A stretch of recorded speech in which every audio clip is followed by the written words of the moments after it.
Baik Om, panggil Bapak, saya panggil Om.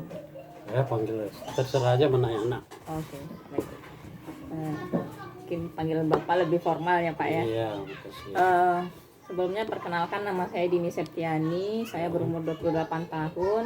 Sekarang sedang menjadi atau ikut program Indonesia Mengajar, yang mana di sini saya mendapatkan tugas komunikasi, menanya atau mewawancarai satu aktor di desa tempat saya tinggal. Nah, berhubung Bapak memiliki background sebagai pemberdayaan masyarakat dan saya meminta Bapak sebagai pemateri saya. Nah, mungkin itu perkenalan dari saya Pak. Saya mohon perkenalan dari Bapak. Oke, terima kasih banyak. Assalamualaikum warahmatullahi wabarakatuh. Waalaikumsalam warahmatullahi wabarakatuh. Terima kasih ya, dari kaum-kaum penggiat ya Indonesia Mengajar telah mewawancarai kami. Barangkali sedikit sekelumit perkenalan, nama Yasir Irfa, bekerja di TPP Kemendesa, tenaga ahli pemberdayaan masyarakat di Kabupaten Solo. Tinggal di Simpang Pulai, Lunas Wana Permai. Barangkali itu sekelumit perkenalan. Barangkali yang butuh diceritakan surah pendapat dan pengalaman pemberdayaan. Oke, barangkali ya ada yang mau ditanya dulu. Oh ya. Ya. Mungkin saya ingin menanyakan track record Bapak ke belakang dulu tentang pemberdayaan yang pernah Bapak lakukan, Pak. Itu seperti apa sebelumnya, Pak? Terima kasih. Barangkali track record dan pengalaman di pemberdayaan, awalnya kami dulu ya beranjak dari PMP Mandiri Pedesaan. Tahun 2008 itu ada kontrak dari Bank Dunia untuk membangun desa berbasis pemberdayaan. Nah, sampai 2013 dan 2014 itu terakhir. Nah, pengalaman yang amat menyenangkan di pemberdayaan ini, kita terbuka dan berpartisipasi bersama masyarakat. Karena pemberdayaan itu ruhnya adalah dom dari, oleh, dan untuk masyarakat. Nah, kerjaan ini partisipatif, mulai merencanakan, melaksanakan, kemudian mengawasi, melaporkan bersama-sama masyarakat. Maka di desa atau di nagari itu sudah ada proses tahapan, mulai dari kita perencanaan, ada namanya itu menggagas masa depan desa.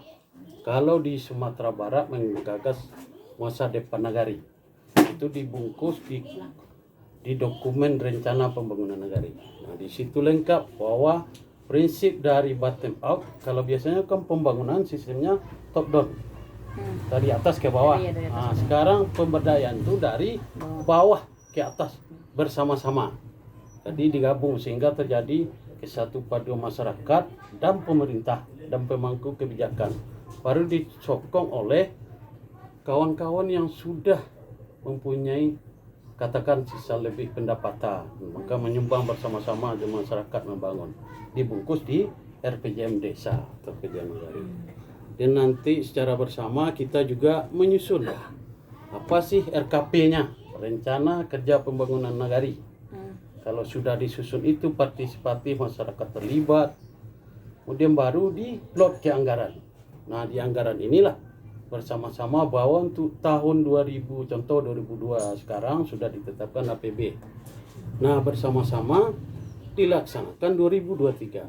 Nah, proses ini semuanya melibatkan masyarakat. Jadi kalau ditanyakan pengalaman itu kita memfasilitasi bersama masyarakat. Fasilitasi bersama. Jadi seluruh usulan kegiatan bukan berdasarkan keinginan, tapi berdasarkan kebutuhan apa yang akan kita bangun bersama-sama, supaya ada partisipasi masyarakat yang dalam bentuk barangkali ingin swadaya tenaga, atau yang satunya si A ingin membantu dengan satu karung sak semen, atau hanya dengan sumbang lain, mau kue, mau air dan lain, pokoknya bersama.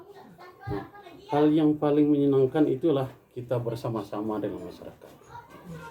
Tumbuh rasa ingin membangun bersama bahwa Indonesia ini harus dibangun dari pinggiran, dari desa. Itu. Menarik Ya, Pak. ya. Tentang pemberdayaan itu sebenarnya kuncinya itu memang masyarakatnya dulu Iya, sadar akan apa kebutuhan di Iya. desa mereka tersebut. iya. Dari program Bapak itu apa yang telah terbentuk dari pembangunan desa seperti contohnya begitu Pak? Iya, iya. Kalau dari pembangunan desa, sejak dituangkan sesudah PMP Mandiri ya, sejak Undang-Undang Desa itu lahir, ruhnya adalah mengakui kedaulatan desa. Nah, jadi membangun ini ada azas rekognisi dan subsidiaritas.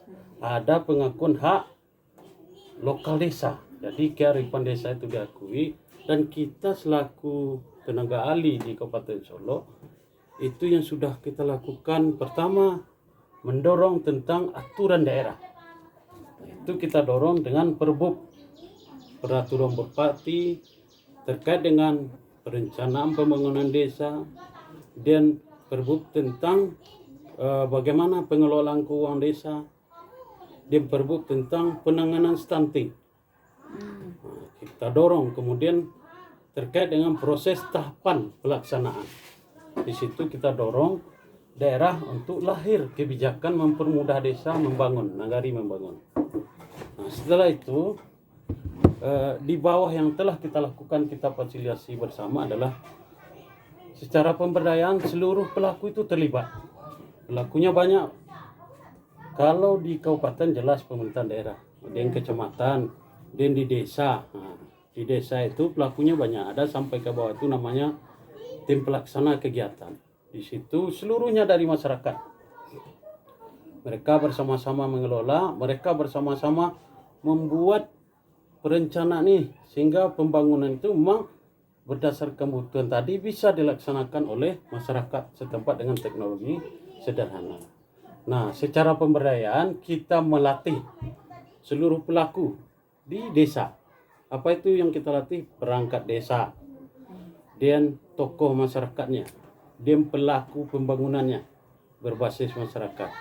Kemudian yang paling menyenangkan itu adalah kawan-kawan di desa. Kita ingin mewujudkan sumber SDM manusia itu ke depannya adalah lebih baik. Nah, kita lakukan pendampingan tentang bagaimana menangani anak stunting, keluarga berisiko stunting. Jadi dari contoh di Kabupaten Solo tahun ini 4.002 itu anak lahir. Nah, setahun dari 4.002 ini tidak boleh ada anak yang stunting. Kalaupun saja ada stunting itu 10%, berarti sudah 100 orang stunting. Jadi 100 ini mana tahu dengan kita advokasi, dengan kita lakukan pembinaan dan pemberdayaan melalui dana desa, dia menjadi lebih baik. Nah, Golden Age itu masa pertumbuhan anak itu bisa kita impus dengan paket-paket gizi melalui dana desa. Nah, sehingga anak itu tumbuh kembang normal, hasilnya kita yakin ledakan penduduk ke depan itu lebih banyak. Indonesia kalau sudah SDM-nya unggul, mampu bersaing di tingkat internasional. Nah, tercapailah tujuan Millennium Development Goals. Ya. Baik, Pak. Tepuk tangan, menarik sekali. Menarik sekali Pak tentang pengalaman yang Bapak berikan kepada saya. Nah, sekarang satu pertanyaan lagi buat Bapak itu tentang hal yang tidak menyenangkan saat melakukan pemberdayaan apa Pak? Saya rasa kalau yang tidak menyenangkan di pemberdayaan tidak ada yang tidak menyenangkan. Cuman saja di sisi kemampuan dan tenaga. Seluruh masyarakat, kelompok masyarakat ingin bersua, bertemu, saling berbagi informasi. Sekarang kan ada era digital. Ada itu kalau di desa itu sudah banyak SID, Sistem Informasi Desa. Dan ada aplikasi-aplikasi yang sifatnya digital. Di hal-hal yang kurang menyenangkan kalau di pemberdayaan bagi saya adalah barangkali yang tidak suka saja. Tapi saya sudah melakukan pengalaman di pemberdayaan lebih dari 10 tahun. Belum ada hal-hal yang menyenangkan, paling setidaknya ya kalau telat-telat gaji, paling itulah. Tapi meski tidak kaya harta, tapi kaya dengan kawan-kawan di desa. Kita ketemu dengan kawan-kawan yang di desa itu ada masyarakatnya yang memang berkebutuhan khusus. Ada keluarga ODGJ. Nah, itu disentil oleh dana desa. Nah, jadi orang gila ini bisa berkebutuhan khusus cacat ditampung oleh dana desa. Jadi tidak ada yang tidak menyenangkan. Barangkali itu tentu tergantung dari keinginan seseorang masuk dan terjun ke tenaga profesi profesional.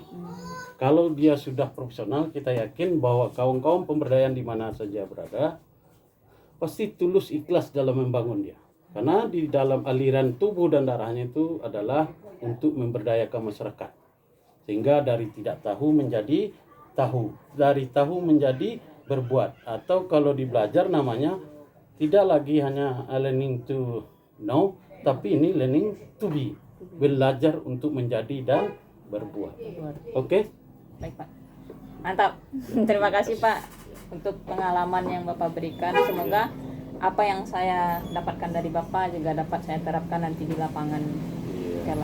Terima kasih atas waktunya, Pak. Iya, mudah-mudahan. Terima kasih Ibu, terima kasih mewawancara kami. Kita mohon maaf, kita semangat membangun bersama apapun level jenjang dan tingkat organisasi.